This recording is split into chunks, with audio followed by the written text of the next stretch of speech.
તો દોસ્તો આજે આપણા સોશિયલ મીડિયા આશ્રમમાં આખો જે પરિવાર છે એ આપણા બધા જ પ્રભુજીઓને ભોજન પ્રસાદી કરાવવા માટે આવ્યો છે. તમે જોઈ શકો છો અહીંયા આપણી માતાઓ બહેનો છે અને આ સાઈડ આપણા વડીલ છે, એમની જોડે વાતચીત કરશું. શું નામ છે ભાઈ આપનું? કલ્પેશ વાઘેલા. હંસાભાઈ. ભાઈ આપનું નામ? રાહુલભાઈ. અક્ષય. તુષાર. વૈભવ. નીતિન. બુદ્ધાભાઈ. ગગરીભાઈ. દિનેશ. જયેશભાઈ. રૂપભાઈ.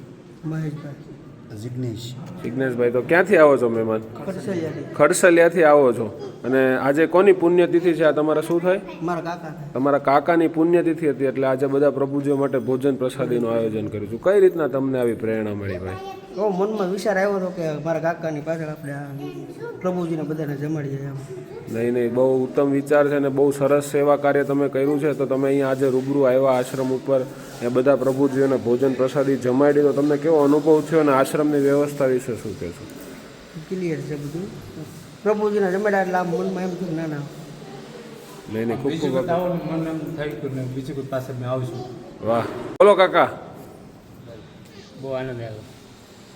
સરસ સરસ. તો દોસ્તો, ખડસલિયાથી આખો જે પરિવાર જે છે એ આજે આપણા સોશિયલ મીડિયા આશ્રમની મુલાકાતે હતો અને બધા જ પ્રભુજીઓને બપોરનું ભોજન જે છે એ ભાવ પ્રેમથી પીરસું અને લોકોની અંદર આવી પ્રેરણા જાગે, આખો પરિવાર આવે અને બધા પ્રભુજીઓને ભોજન પ્રસાદી કરાવે, એનાથી વિશેષ આનંદની વાત કંઈ હોતી નથી. અને બસ તમે લોકો જે આ પ્રેમ, લાગણી, સપોર્ટ આપો છો એના થકી જ આ કાર્ય થઈ રહ્યું છે. આવી જ રીતે પ્રેમ સપોર્ટ આપતા રહેજો. જય હિન્દ, જય ભારત.